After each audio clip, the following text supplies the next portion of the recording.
লোহারা ধরে নাতিরা welcome to my toxic zone. তো বুঝতেই পারতেছ আজকে কারে নিয়ে কথা বলবো। মোস্ট সিম্পিতে পাওয়া পাবলিক মানে আমার গরুজি আই এম রিপন ভিডিও। এটাই বাস্তব। তার যাত্রা শুরু হয় 2016 সালে।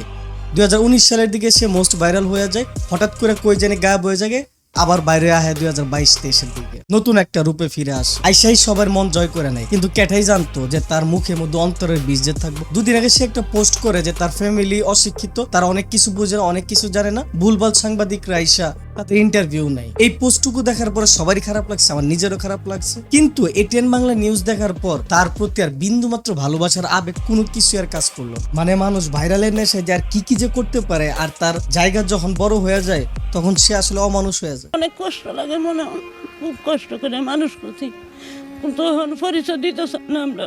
আমরা গরিব, পরিচয় দিলে যদি ওর মান সম্মান না থাকে। ও বাড়ি করছেন, অন্যরা বিল্ডিং করছেন, বিয়ে আমরা করাইছি। বাচ্চা এক ছেলে এক মেয়ে।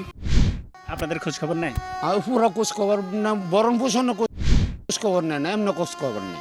আপনার ছেলের কয়েকটা বিখ্যাত ডায়লগ আছে, সেগুলো কি আপনি বলতে পারেন? না, ওইগুলো বলতে পারি না। আই এম রিপন ভিডিও এইটা বলতে পারি না। ও আর ওর কাছে দেই যায় না।